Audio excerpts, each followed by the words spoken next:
Ugh.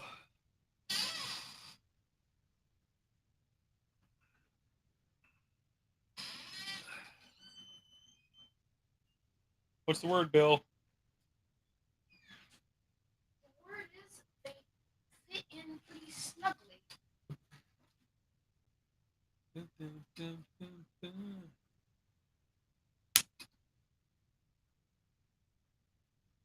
just a little worried about how thin it is, but I don't think I really should have to worry. Oh, that's perfect. Oh. So there's no air that can go from one hole to the other? Okay. Is it necessary? No, not at all. Now, we know where the tape measure is, right? Yeah. Okay. Do me a favor. Mm-hmm. We see how far that is from the edge. Yeah. You know what I mean? Mm-hmm. So that's perfect. So Mm-hmm. basically, measure the freezer paper. It should be 30 inches, I believe. Okay. So then basically what I'm going to ask you to do is to measure 30 inches from the end of the pole, take a pen or something, and just mark it. Don't cut it, just mark it. What are you going to cut it with? Exactly. Well, maybe we should have thought of that before I started this. Don't worry about it, dude. So just measure it and then just take a pen and mark it. Then what you do is, this is the side we're going to keep. This is, let's say, the 30 inches. Mm-hmm. That means this side is the side we can't keep. Mark the line and then and then mark like an X down here to let it make it very obvious. Here's the line. Here's what we're not going to keep. Okay. Make sense? Use a pen, a pencil, or this should work. Let me see. I don't know how much. I don't know if this thing. Oh, no, this thing's dried out. Nope. So that's one thing you can do. Now, here's the gimmick. Mm-hmm. Hypothetically, hey Eric, give me 1 second. Okay. Hypothetically, let's say the line's right here. What you do, hypothetically, let's say the line's right here.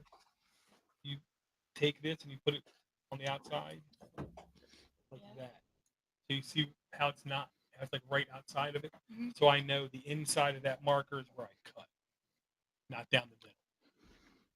You know what I mean? Okay. That make sense? Not really. Well, why would I put it down here? Because let's say here's where the 30 inches is. Oh yeah, you know yeah. We do it like that, so it lines up like that, not down the middle of the line. Yeah. Okay? If it doesn't make a lot of sense, don't worry, we will remeasure before we cut it. Okay, buddy? Okay. Okay, now I'm going to start doing the show. Okay. Love you. Thanks for your help. What? Don't be poking me, dude. Poke. Bro, don't poke. I love you, bud. Hey, Eric. Hey. How you feeling, bro? Winding down, man. Halfway through it. Yeah, that's what I was going to ask you. I thought you were like in the middle of it. Yeah, well, the mayor had a heart attack Monday morning at work, hauled off in an ambulance. So he, who has been, yeah, I've been busy. You can't even, you can't script that shit, Eric. I know. Yep. Okay, well. First thing Monday morning, an ambulance pulls up and takes him away. And he just got out of the hospital. Oh my God. How bad was it? So there was, no, not bad. Well, that's good. He's gonna be all right. No, that's the good. Yeah, no, that's cool. He's got a monitor on him for a couple days. He's got to wear around. Measure upstairs on the little table. Sorry, bud. Bye, Eric. No. So he's wearing a monitor? So I had to give a speech, which ended up me giving 3 speeches. You're the man for it. Tonight was the last night of my speeches. Wait, yeah, well, I kind of, if I'm giving a speech in front of a live audience, I used to, like to be prepared. And when the speech has got to be an hour and a half long. An hour and a half long speech? 6:30 to 8. Oh, every night my. That's a lot of words. Except for the night that I had a council meeting till 9:30. That's a lot of words, dude. I mean, you had to drink, have to have drinks, something right there to wet your whistle and stuff. Got a bottle of water. Yeah, it was tough. I had to give the history of the Hennepin Canal, and then I had to give the history of the city of Rock Falls from, well, somebody else gave the history from 1867 to 1917. I gave from 1917 to 1967, and then tonight I gave the history from 1967 to present. So was it teleprompter, cue cards, index cards? I wrote up a script for myself and had a PowerPoint. Oh my God, that's a lot, Eric. Yeah, no, it was the first night. I literally had nothing. There was nothing done. I had an hour. Maybe that's why he had a heart attack. I had an hour to get a bunch of. Well, I don't know. He might have had something done on his computer. I had no access to it though. Right. Yeah, it's cool. Well, damn. Well, you don't have to do. They appreciated the try, and they gave me sympathy, I think. Well, you don't have an hour and a half to do tonight, so you can relax. Good. I haven't eaten yet tonight. I just got done giving a speech. Okay, well, we'll be quicker. I'm going to go I did live. win a beard contest from the first time though. Good man. Yeah. Yep. Okay, we will be streaming here live now. Let me go ahead and launch your Audacity.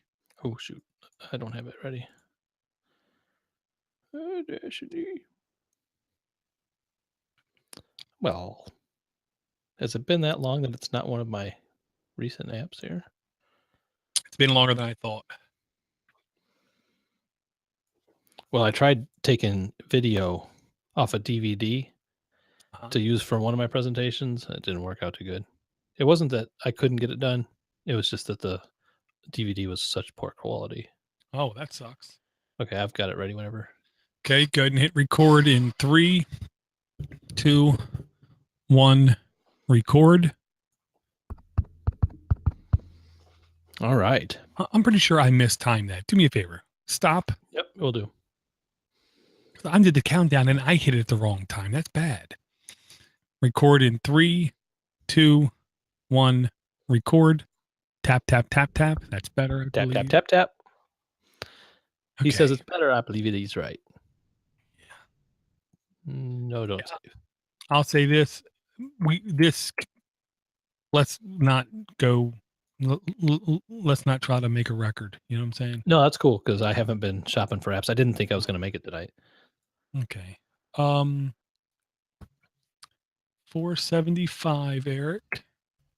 Go down here. Click my clicker. First hit.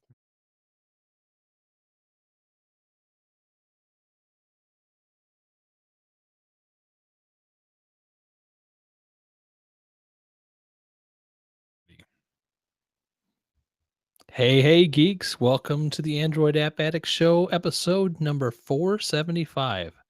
Dor, I'm kind of a numerology guy. That seems like a significant number. I can't really say why, but 475 is a nice quarter type number, I guess. I don't know if it's worth celebrating, but our watch face for 500 is already done, so that's pretty cool. It's cool. Mark Swartz got that done. I've yet to get a new band. See, my LG watch is broken. The band is broke, so I need to get a new band, and then I will install the new watch face on it. So please, Mark, leave the link up there, and I promise I'll download it once I get my watch fixed. Gotcha. Yeah, I'll say it seems like a number that should mean something, because when you split something into quarters, split something into fours, you get 25, 50, 75, 100%. So into quarters is a 4, and then 75% is 75. So 475 could be something. Yeah, I don't know. These numbers aren't cool anymore because they're now larger than the engines I've ever had in my cars. So I can't be like, oh yeah, I used to have that engine in my blah blah blah blah blah. I can't say that no more. Yeah, we've exceeded my cubic inch history. You have something to strive for now. Maybe you can get a crazy big engine. That's true. Yeah, I mean, I could go buy an old Cadillac that had a 500 front wheel drive or something like that. There you go. So this has been literally a couple weeks, so I'll ask, how is I believe it's centennial going. Wow, well said. You know what? The people that in my house, we've narrowed it down to kind of like the idiocracy version. We just say Squatchtennial, but you said sesquicentennial very well. So today we're midstream for the sesquicentennial. The beard contest was last Sunday, and I did take first place in the natural beard competition category. We had a full-on wizard. I don't know what his name was. It was like a famous wizard from some famous TV show, like The Hobbit or something. You know what's the wizard from The Hobbit? Is there one? I'm sure it is. Like, I don't know. Anyway, a full-on wizard showed up, came all the way out to our town from Chicago. We had a couple beards that they had to break out the big yardstick to measure.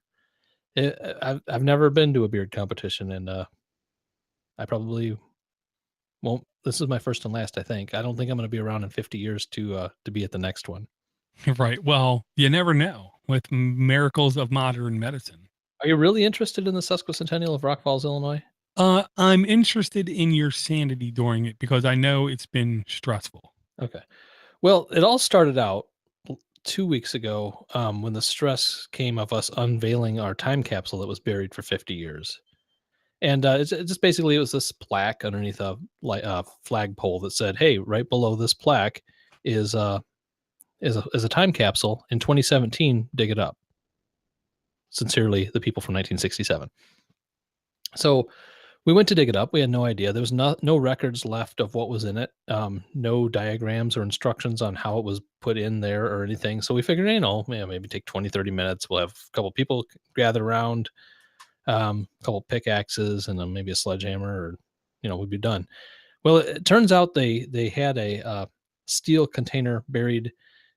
They poured a bed of concrete. They set the steel container on it, and then they just poured 4.5 feet deep of concrete all over and around it. Oh, so we ended up having heavy machinery have to come out. It took almost 4 hours. I did edit a video up on YouTube if you want to look at it. It took 4 hours for us to get to the time capsule. We couldn't even remove the time capsule. We ended up taking the bolts out of the top and ripping the lid off with a backhoe just to get into it. We did get into it, and everything was perfectly preserved though. So 4.5 feet. If you got to go make a time capsule, 4.5 feet of concrete in a steel box lined with some kind of tar rubber stuff works pretty good. And then I found out from my former babysitter that her husband, who passed, had injected some sort of gas in there that was supposed to preserve it, which seemed to have worked too. More than likely, I'm going to say nitrogen gas. As long as it wasn't filled with asbestos, I guess we're okay. So there was nobody living who was in any way involved with that still around and could give you any insight. It was just all going in blind. The day before, we pulled it up. Somebody said that they had worked on the concrete crew, and they dumped a lot of concrete that day. That's as much as we had. We did have people say that they were on the cover of the newspaper, and they put their Hot Wheel in a coffee can, and they were on the front of the newspaper putting that into the time capsule. They thought that, but that turned out not to be true. There was no coffee can or Hot Wheel in there. This is weird. That's odd because his wife was adamant that he be a major star, and I'm kind of glad that we didn't go out of the way, because that would have been embarrassing.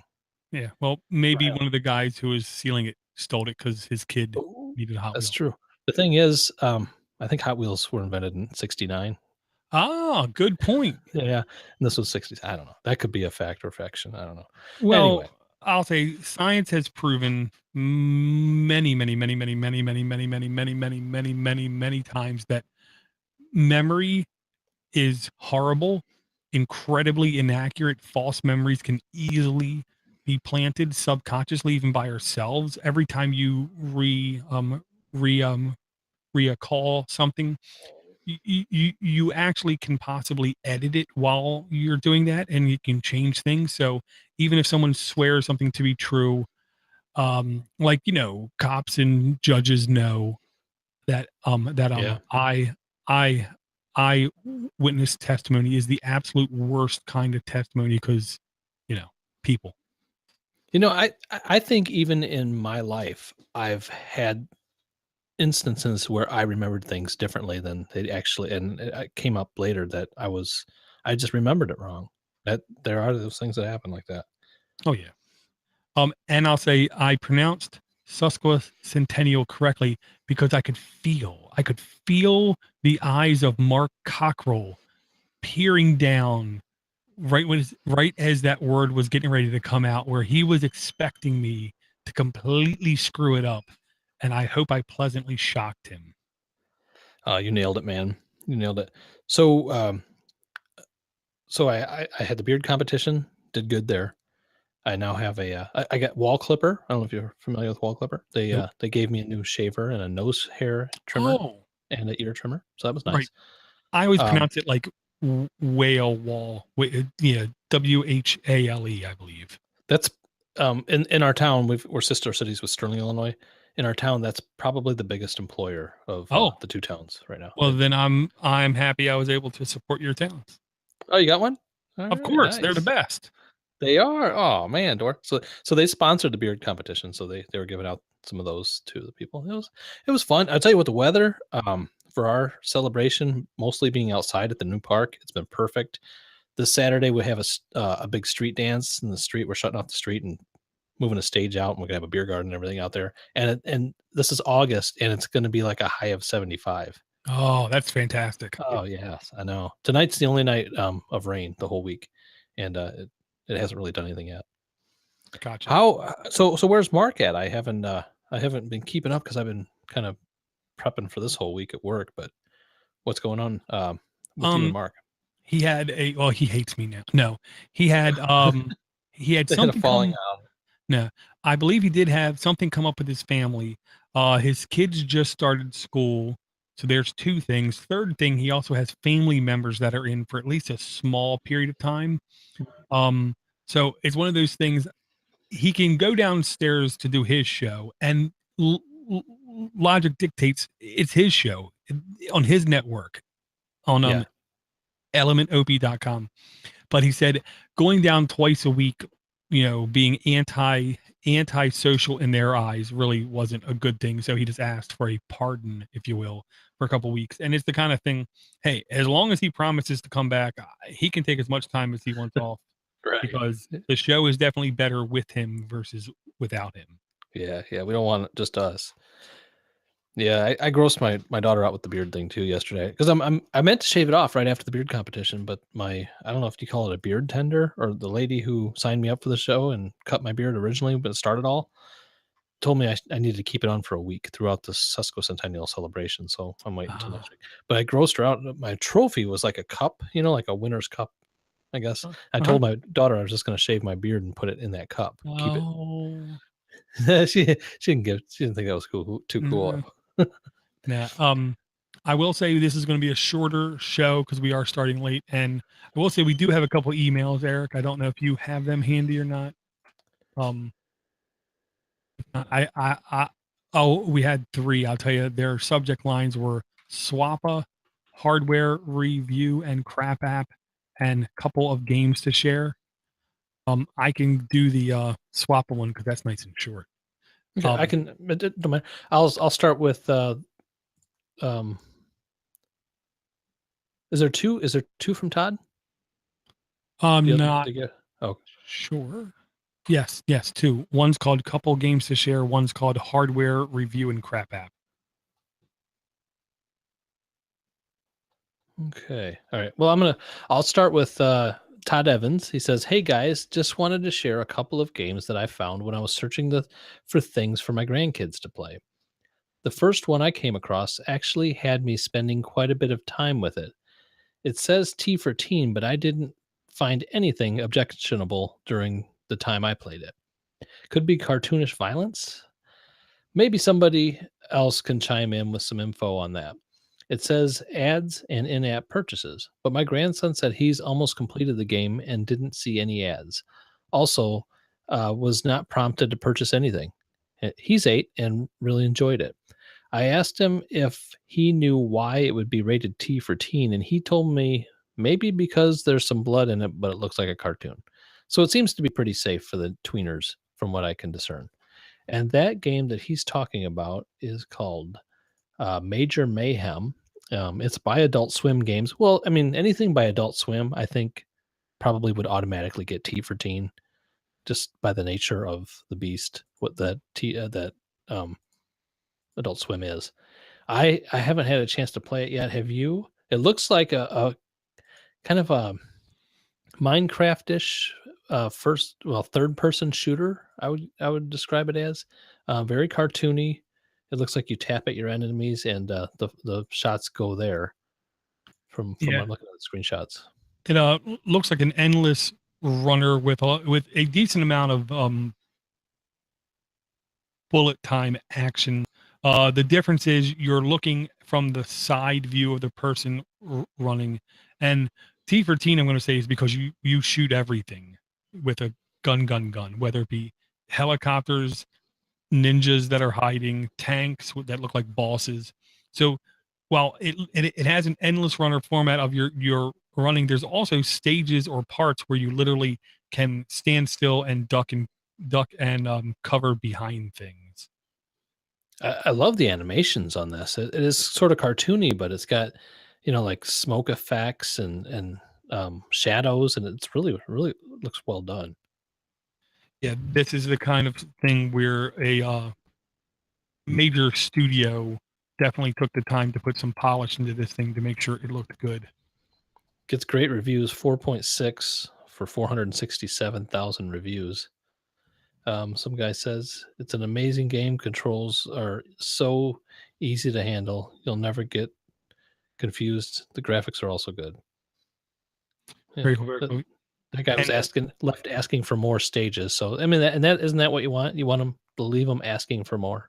Well, yeah, because that typically doesn't happen. I'll say I was wrong. We had one email from Todd, one email from Jesse, and one email from Steven.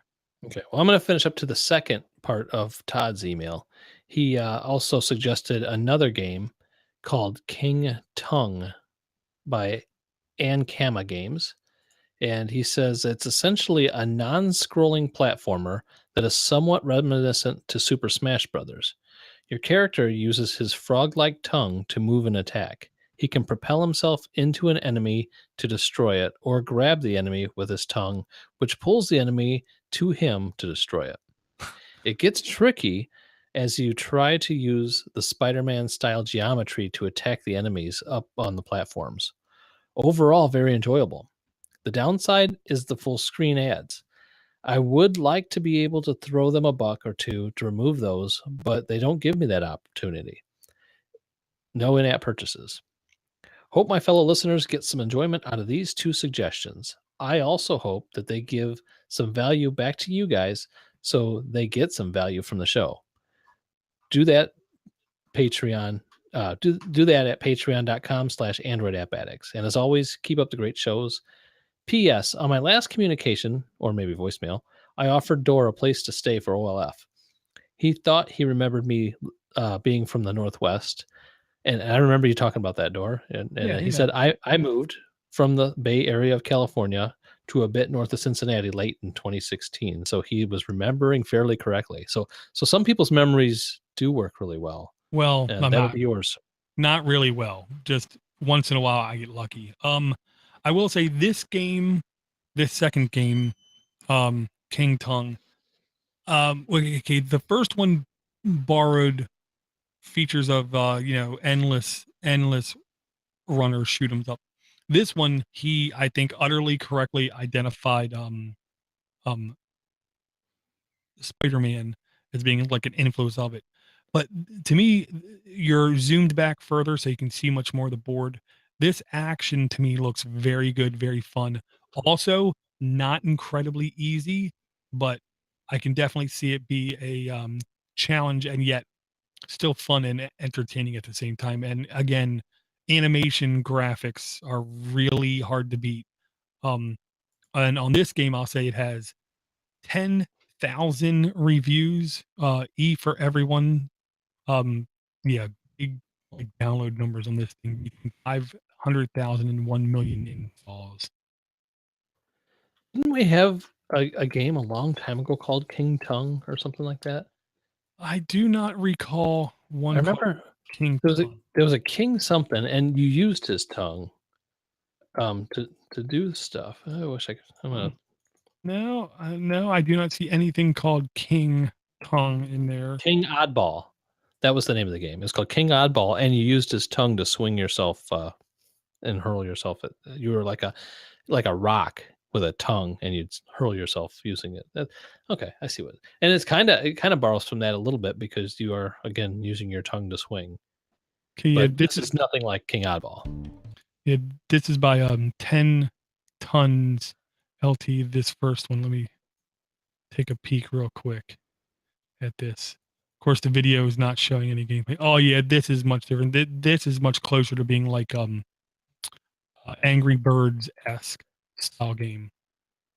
Yeah, kind of. Yep. And well, that was a while. That was episode 169.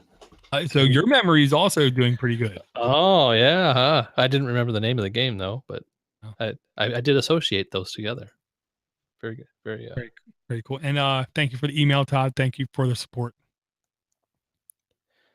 And I'm trying to find who did you say the other ones were from? Jesse did an email on July 21st, and Steven did one on July 18th. Okay, Jesse. Jesse has a hardware review and a crap app for us. He says, "Hey, Dor, Eric, and Mark. This is Jesse in St. Peters, Missouri. I will start with a crap app.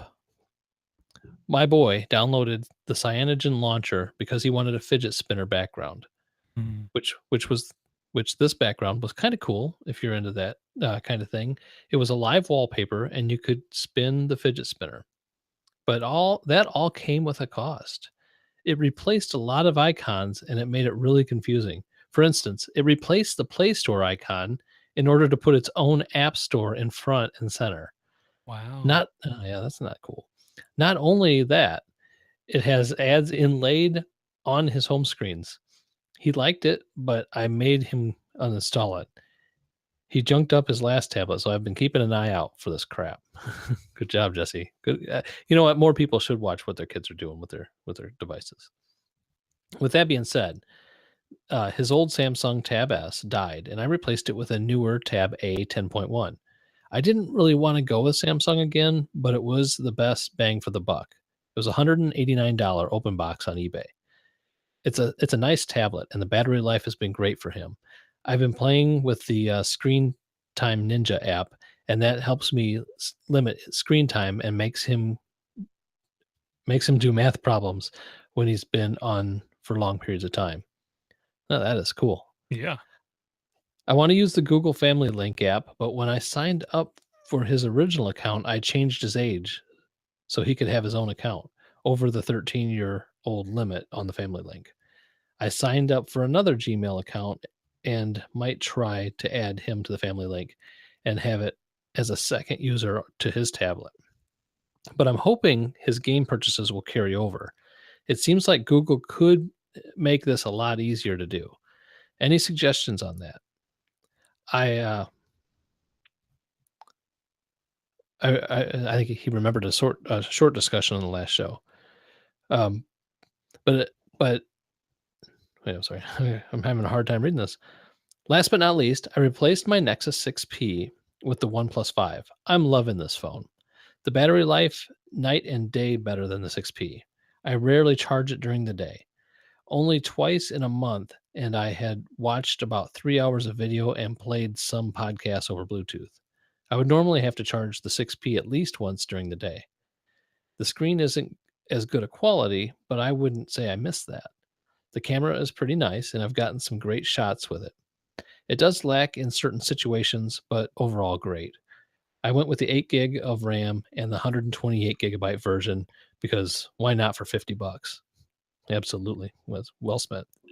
I know this is a long email, so feel free to sum it up. Keep up the good work, and I hope your Patreon donations are growing. Jesse, battery at 61%.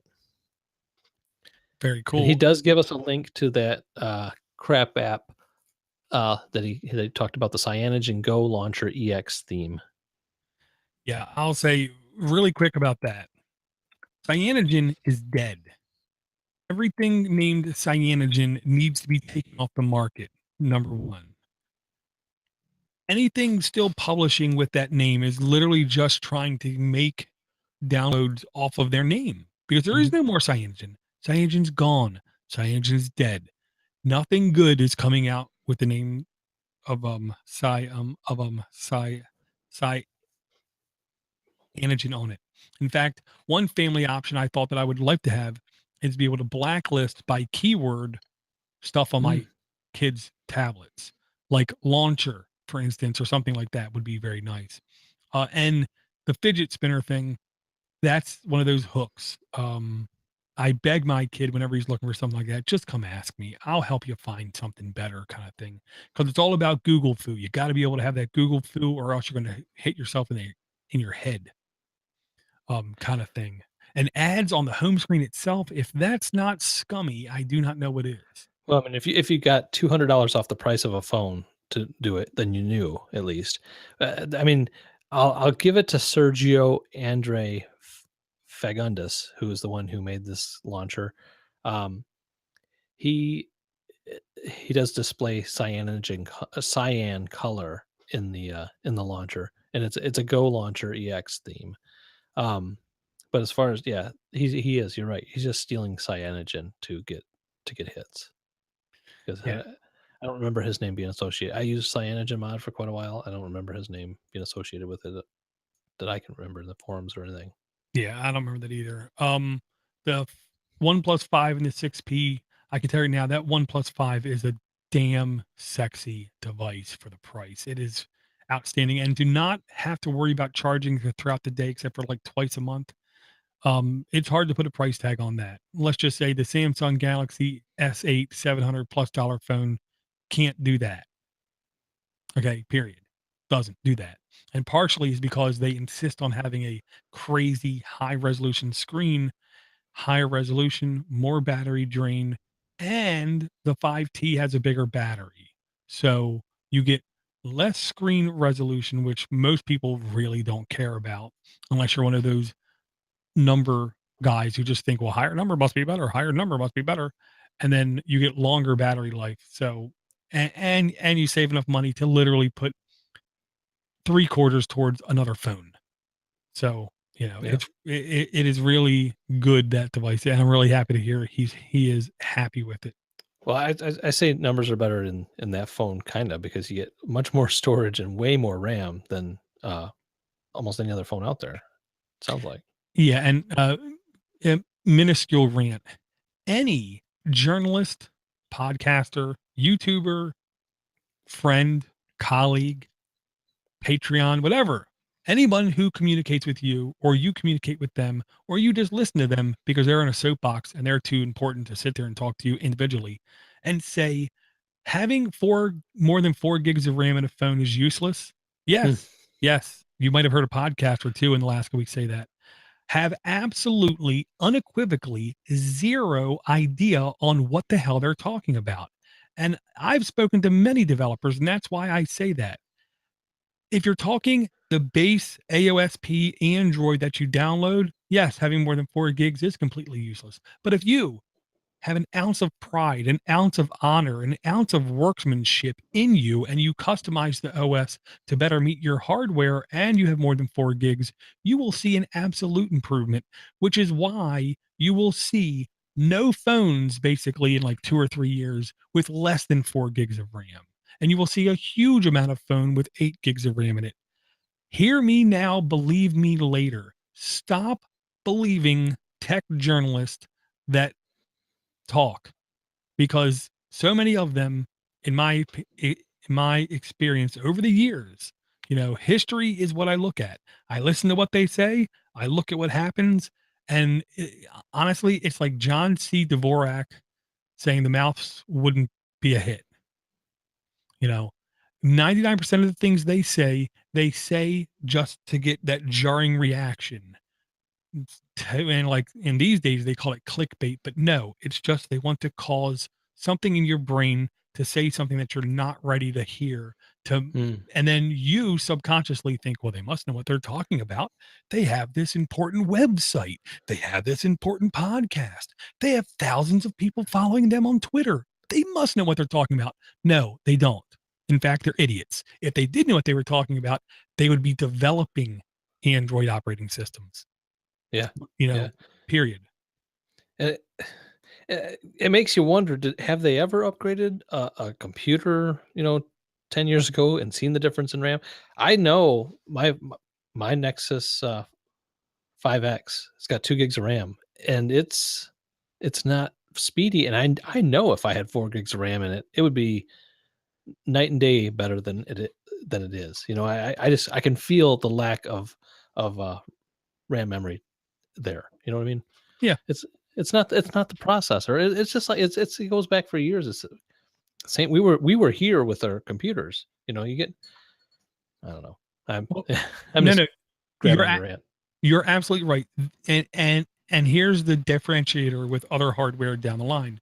Right now, if you take a Windows 10 operating system and put 4 gigs of RAM in it, do testing, 8 gigs of RAM in it, do testing, 16 gigs of RAM testing, 32 gigs RAMs testing, 64 gigs testing, 128, you'll notice you'll get to a point where you'll see performance drop. That's because that installation of Windows can really only be optimized for a certain area of RAM. This is why personal computing devices that are in your pocket have an extreme advantage over operating systems like Windows. Each operating system can be completely configured for the unique hardware itself to optimize it for 6 gigs, for 8 gigs of RAM kind of thing, which is the classic example of that's why Mac operating systems seemed to run a little bit better on the similar hardware versus the Windows operating system, because they made sure that operating system was optimized for that hardware. Yes, it's off of Unix that came with certain things to make it faster, but bottom line, when the company doing the designing and development of the software and operating system have direct control over the hardware, it ends up being a better experience using that operating system versus not. Yeah, that's a big advantage they have. And Yeah. and the lack of legacy. If they don't want to support something, they can just say, "Yeah, we're done supporting that old piece of crap thing that you spent a bunch of money on. Go get something new." Right. And And if we're not any going to support it. And we're not going to clog our code up with this old stuff no more. We're just done. right. And Windows can't do that. And if there's any journalist that wants to tell me I'm wrong, I'll be happy to have you on next week. And 5 minutes into the show, kick you out of the Hangout groups because I don't want to hear you. I might let them debate longer than that just to see if they know anything. Oh no, I still have not found a single person advertising themselves as a journalist who actually understand computing. Like one of the basic rules in computing, in it holds true more now than ever. Maybe is garbage in, garbage in, garbage out. And it's very easy for someone to say that, and but to actually comprehend, to actually have those boots, actually have the scars on your body from experiencing what that actually means, is completely different than just saying it over and over again kind of thing. And I can tell you, I've been doing this computing for a very long time, and there are certain basic rules that adhere to operating systems, that adhere to that that that adhere to user interfaces and are with hardware. Because you're always going to have bottlenecks on a piece of hardware.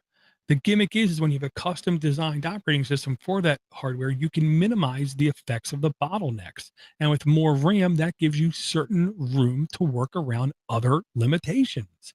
So this is why the $800 phones very often get the crap beat out of them in actual end user experiences and satisfactions versus a $400 phone.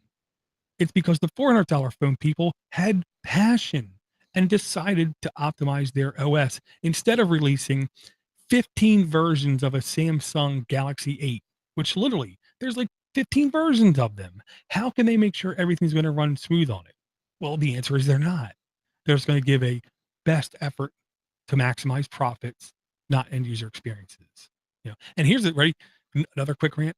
I hate Samsung. I hate Samsung with a passion, and I figured out why. Because Why? I'm always an underdog person. I want the little guy to come up. I want competition. Samsung is now the number one chip maker in the world. So they're poised to be more evil than Intel. That's saying something. Golf clap. Good job, Samsung. You fooled everybody. Yeah, another rant about Samsung, and I can't say I hate Samsungs. I mean, I was all until I switched to Google Fi. I always had Samsungs, right?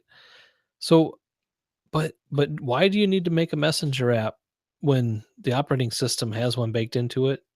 I mean, I don't know, maybe so you can data mine your customers, but whatever the reason is, the one you're making isn't optimized, like you said, for the operating system, and it's a slower, buggier, ugly experience where you could have just, I don't know. I'm totally sold on a clean operating Google operating system, and I'm not saying I'm against. I mean, if there was a ROM I could put on this 5X that that made it faster or something, yeah, in a second. But Yeah. Well, messaging app, calendaring apps, email apps, exactly. note-taking apps, camera apps, and now they're trying to compete with Google now with Bixby. It's because their main goal is to be self-reliant and basically lay the screws to Android sooner or later. That's their real goal. And I do believe they've had great hardware in the past. They've had great pieces of hardware come out that run really good in the past.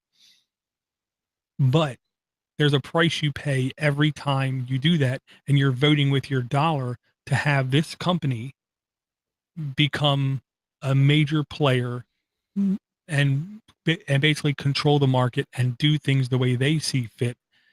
And I'm not saying Google's not evil and Samsung is.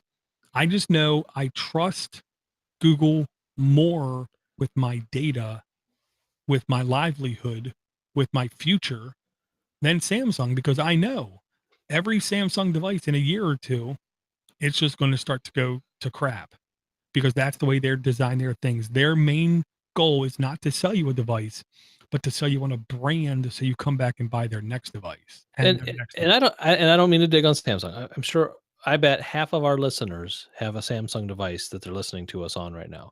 So it's not that.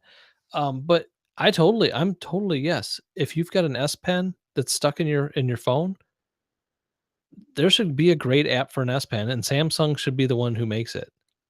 But all those other apps, they don't need to make their own calendar app, like you said. That kind of thing. And I like choice. I wish I would have more choices on Fi than I do for purchasing a phone. It seems like since I've been on Fi, they went from slightly affordable to extremely expensive devices, when they switched from Nexus to Pixels. Yeah. That's another thing too. Samsung does make some J model phones that, they make a phone now. They're not just elitist phones. They're not all, well, no. Note 7s and 8s. They make a couple $100 phones if that's what you can afford. No. And you wanted to say Samsung on the back. That's fine. No, Eric. That's the dirty secret. I guarantee you add, and they won't release the numbers. They will not release the numbers because they know once people find this out, people's eyes will be opened. The majority of the devices that they sell and the majority of the money they make are not on their high-end flagship, in quotes, phones, because most people don't want to pay that kind of money.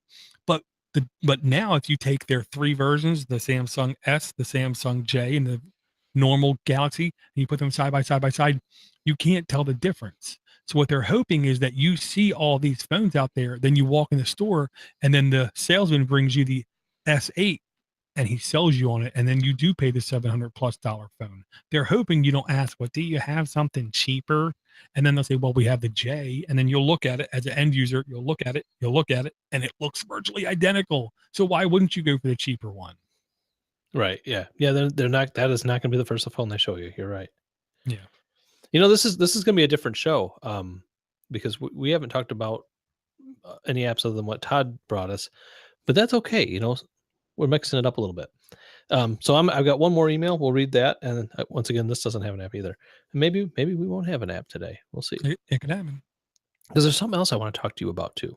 But anyway, Was it bacon? Hey, that's funny you mentioned that. I gave 3 speeches this week, and I used bacon in the trivia questions on all 3 of my speeches. Good man. Good man. Here's a little. In case you come to see one of my speeches, I'll give you the answer to the trivia question now, so you will be the first one to win that great piece of swag that I gave away. In 1917, the hourly working manufacturing per hour wage rate. You want to guess what that was? What year? 1917. 1917. Oh, hourly rate for a manufacturing job. 30 cents an hour. 57. Oh, and now, would the price of a pound of bacon be higher, lower, or equal to 57 cents in 1917? Oh, the bacon would be more expensive, I'm going to say.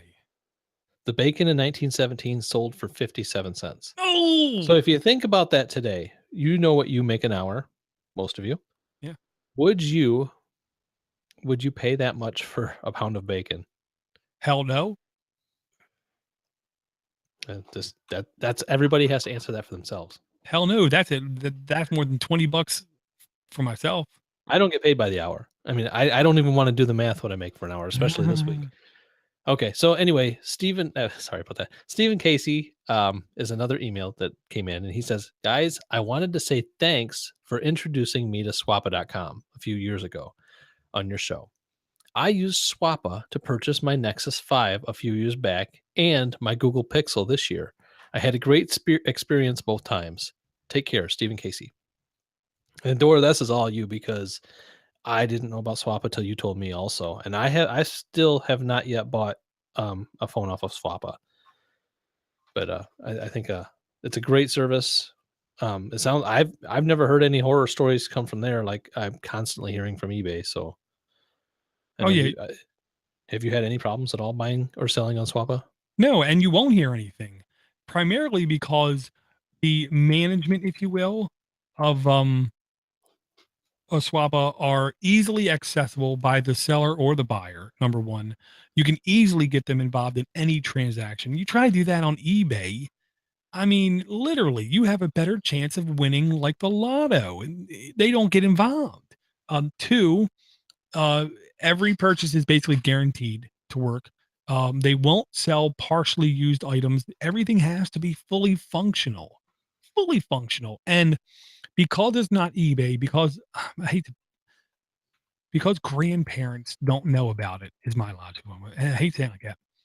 So it seems like only the people who are at least a little bit smarter know about Swappa. So when you go there and you see a listing for $200, and then you see a listing for $250, and you take a look at the $200 listing and there's one picture of the phone, and then you take a look at the $250 and there's 20 pictures of the phone.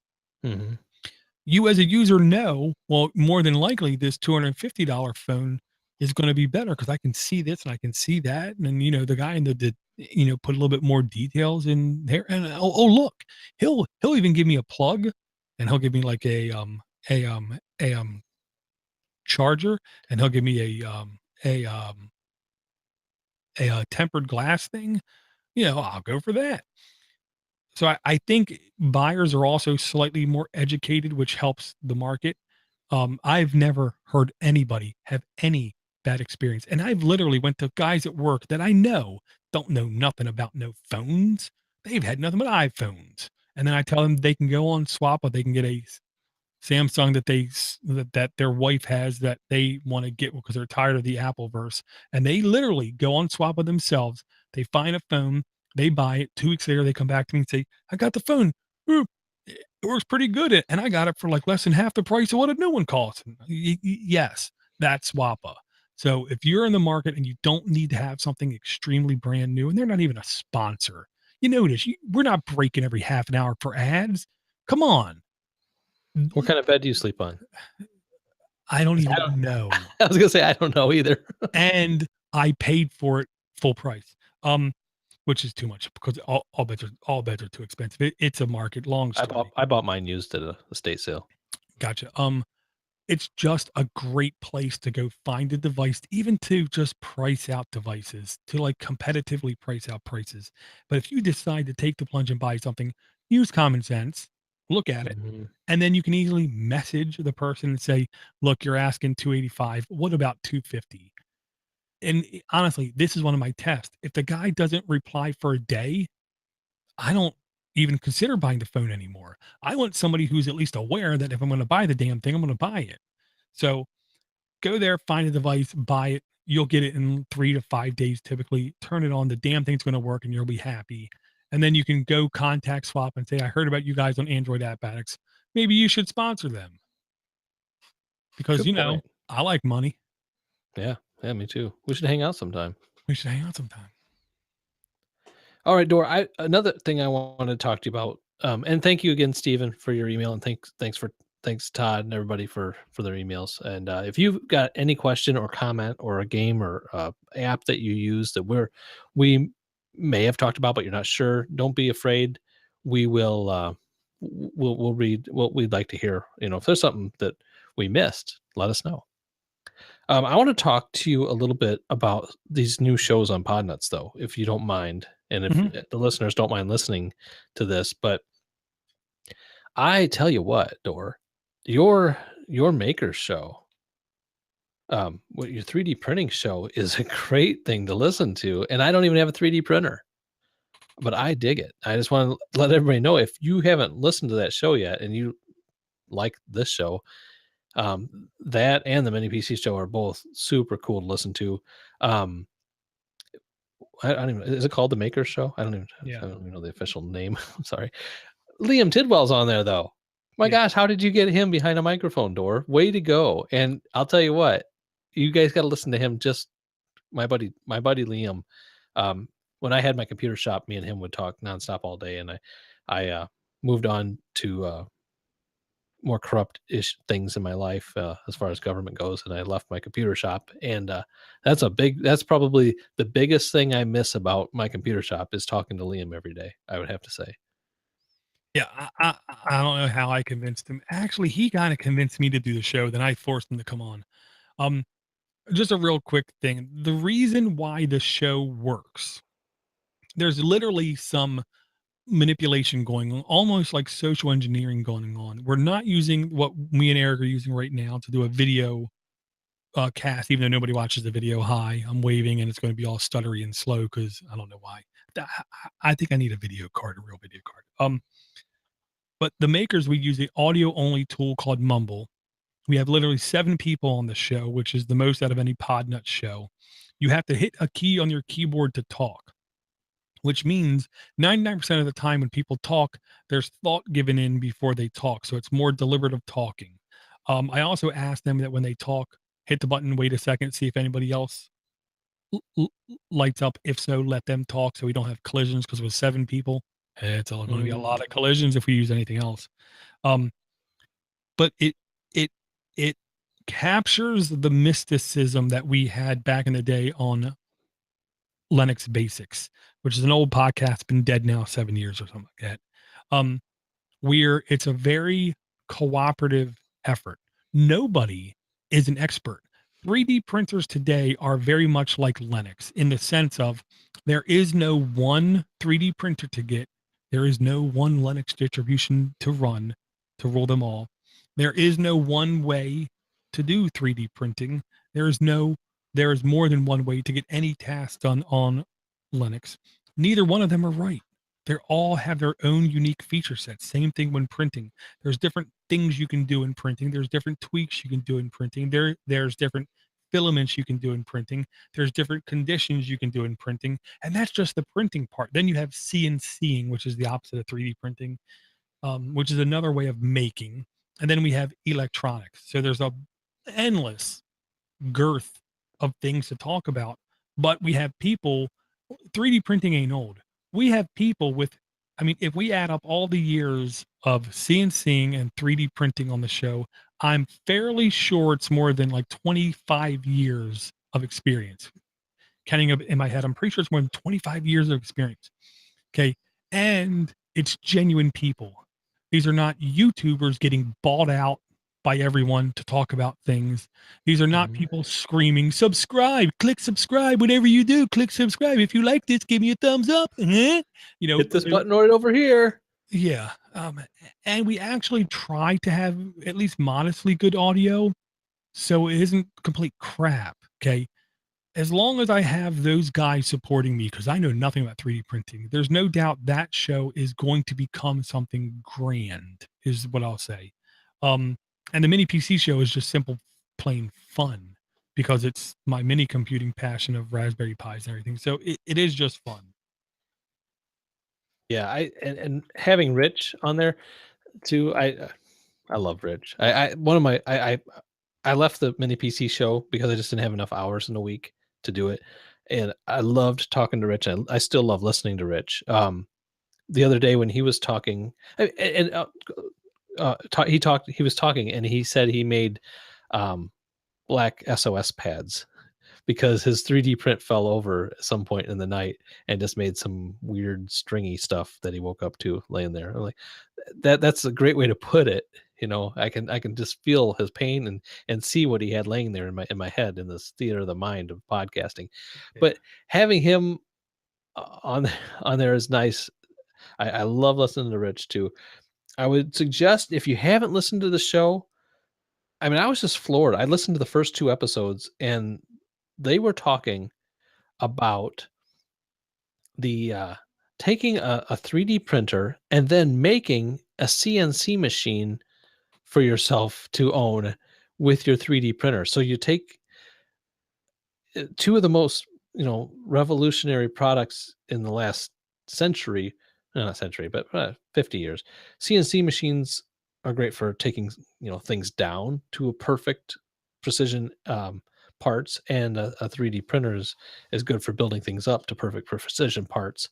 And then with you only having to buy actually one of those 2 machines and having basically a mini mill to produce whatever you want, but by making one of them yourself, it just kind of makes you think in the future where the robots are building their robots, for themselves. I don't know. It's just that was so cool. So I wouldn't usually say recommend somebody going back to the first of anything to catch up on podcasts, but I think if you're interested at all and you're thinking about maybe a 3D printer would be cool, it don't hurt nothing to go back and listen from show 1. They're not too far into it anyway. It's not overwhelming. Yeah, I believe episode 8 is getting ready to get published. So it is new, it is fresh. And I'll say this: we already had at least one company contact us. I'm not sure how real the contact was, because they do the forms, spam emails. So it wouldn't shock me if that show gets a sponsor just because of momentum. I mean, I've listened to other maker podcasts, and to be honest, they're unbelievably corporate, unbelievably impersonal, unbelievably elitist is what I'm going to say, because everyone I've tried to contact, I don't even get a thank you for listening back. So I do believe I want to do the show for 6 months. It took 6 months to get the show off the ground, but I do believe it's a good thing, and it's only going to get better. But I will say this, Eric, if you notice, we haven't announced a new Patreon person here for at least a month, I'm going to say, even though we haven't had a show for 3 weeks. So the Patreons have definitely slowed down, but I'm going to do one better. I'm going to one up you guys. I'm going to suspend the Patreon for 1 month. And I don't want anyone to go out of their way to circumvent that suspend and contribute to Podnutz in any shape, way, or form. I have a different favor to ask you. It's not to go to iTunes. It's not to go do a review, which you could do. It's not to go to Podnutz and click on support, which you could do. It's not to go to Podnutz and click on deals and click on any of those affiliate links, which you could do. It's to support. I look at it like this. I'm the owner of Podnutz. I'm the dad of Podnutz. I'm not the father. Steve C is the father of Podnutz. I'm going to ask you to do something that will actually support Steve C, the founder, the originator, the actual father of Podnutz, and there's a documentary coming out now, only available for pre-order on iTunes because it's iTunes, but because iTunes podcast iTunes, they're affiliated with each other. You can't separate the two. But the reason it's only available to pre-order in one place is so they can maximize the amount of pre-orders. If they had pre-orders on 4 different places, the numbers would be all spread out and it wouldn't get as much traction on any one of those sites. So they only have it available on one site.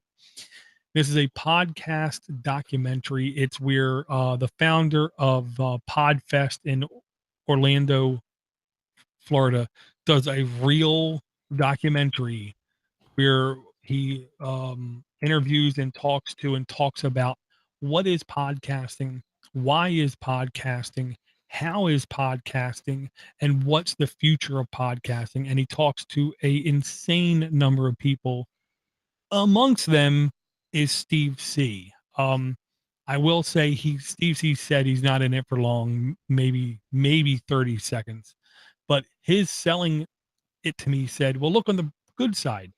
I was wearing a Podnutz shirt when he was interviewing me. Nice. Yeah, so I'll put it like this. If you want to support Podnutz, I always say one thing. And I'll say, you don't hear any other podcast saying this. You don't hear any other output putting content saying anything to what I'm going to say. And I hope you're prepared and I hope you have your attention. Support those who support you. I live by that mantra day and night. Steve C supported me absurdly to the nth degree, more than anybody else who has ever supported me in my life. As much as my wife, that's how much Steve C supported me. So I'm going to ask you guys to cease your supporting Podnutz for a month, because it's literally only $5. And if you don't have iTunes, if your wife has iTunes, if your spouse has iTunes, if your son has iTunes, if your grandmother has iTunes, go to their computer, hand them $5, go into iTunes and search for The Messengers, a podcast documentary. The icon for it is a white and black microphone with like the sound waves. It's by Chris Kirmatosis, I believe. I can't pronounce his name. Gyarty. Oh, wait, no, isn't it Neil J. Gyarty? No. Oh, okay. Chris Kirmatosis. Okay, I see that. Yeah. And pre-order that, because here's the thing: one pre-order is more important than 20 purchases the day after it launches. You can't duplicate hype. Pre-orders are hype. The more every single pre-order they get will elevate them in everybody's eyes.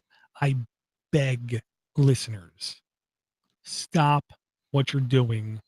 Go to the notes in this show. The Messengers, a podcast documentary. Pre-order it on iTunes. I hate iTunes. I hate Apple with a passion. I thought to myself, I'm never going to give iTunes a credit card ever. I figured out how to sign up for iTunes without giving them a credit card. Well, I didn't hesitate. I didn't stop. I didn't delay. I didn't. At the split second I got to my full desktop computer with Windows, because I got to have iTunes to support podcasts. So I loaded up that app. I, without hesitation, pre-ordered this movie, and I beg everyone to do it. And more importantly, I beg the fact that you share the fact that you pre-ordered and you try to encourage other people to do the same. In fact, you want to help even more when you're done doing that, because come on, it's only $5.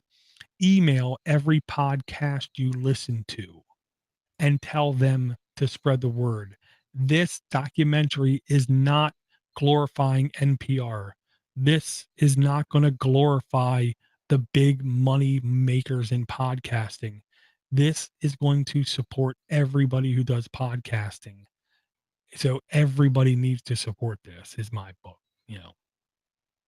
Well, I thank you, Dor, for telling me about this. It's the first I've ever heard of it. And I am gonna I mean, I've got a daughter who has an iPod, so I will find a way to get her $5 to buy this for me. That's cool. I thank you for sharing that. And then And- Yeah, and it's Steve C. And if you don't remember Steve C., just go back to around episode, I believe, around 320ish or so. Listen to a show, and you'll hear Steve. And what you'll hear is a guy who really is good in front of the mic, and a guy who really does enjoy when he can do his podcast. So, this is and the guy behind it is basically a good friend of his. Steve C. kind of hinted to me like 4 years ago when he was at a like a meet and greet kind of thing, almost like a networking event, and he did a little speech on what podcasting is, how anybody can do it. And the guy was in the audience, never heard of a podcast. The guy then turned around, learned more about them, paid Steve to come over to his house, show me how to podcast, tell me how to podcast, and then turned around and started up a podcast conference, and now has done this. This guy, Chris, is going to go on to do great things, and this is the kind of thing you can help him along during his life kind of thing. It is going to be a very cool thing when it comes out. Yeah, I like you. I mean, I owe all of my podcasting to Steve Cherubino. He's the one who gave me my first chance behind the mic. When I was 18, I interviewed at a radio station because I've always been a fan of talk radio my entire life, and I thought for sure that's what I wanted to do when I got older. I interviewed at a radio station, did my sound check, and they never offered me a job. They never told me I needed to put the headphones on, and I didn't, so that might have been part of it. I didn't know what I was getting into. I was 18. I was still in high school, I think. But Steve gave me the chance to be behind the mic and be on these podcasts, and I try to add a little bit to the shows I come to. I really appreciate him for that, and he's a great dude. The time that I've hung out with him personally was some of the most memorable times in my history of my life. We had some good time. Absolutely. Well, Dor, I don't know, man. Maybe this is the non-app addicts show this week. We've talked about some stuff. I hope our listeners won't be too upset that we changed the format up a little bit. It wasn't planned. I wasn't even planning on being here tonight, but it's just been one of them weeks where nothing's went as planned, so it's fine. And is there anything else you want to say to everybody before we end up? And we'll save all of our apps for the next week. I just want to thank everyone for their support. Thank everyone for downloading. Please spread the word on this documentary, and don't forget, the only constant is change. We did this; it was a change. We may never do this kind of show again, but enjoy it while you got it. Yeah. And I want to thank everybody for their emails. And if anybody wants to leave a voicemail, 707-6-PODNUT, and send your emails to aaa@podnuts.com. And we will talk to you next week. Thank you. Stop Audacity.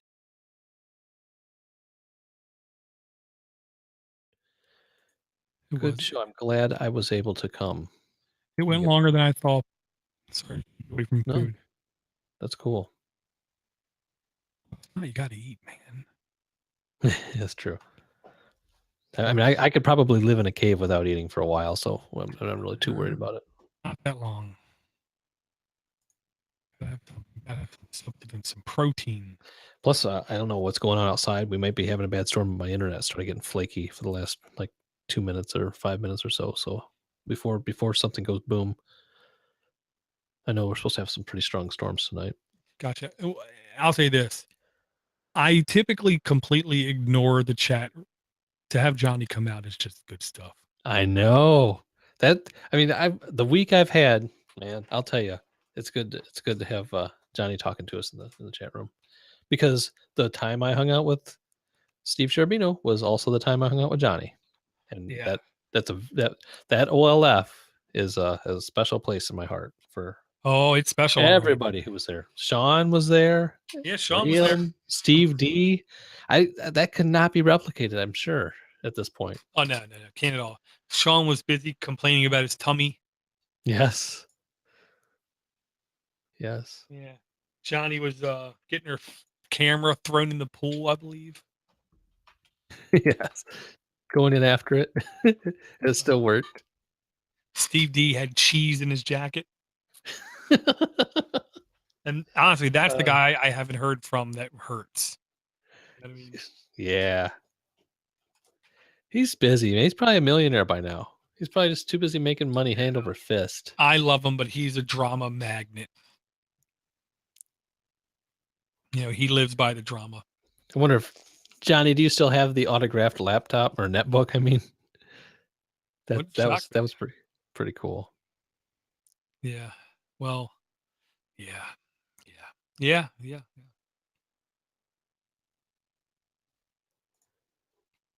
All right, guys, I'm gonna kill the stream here in a second.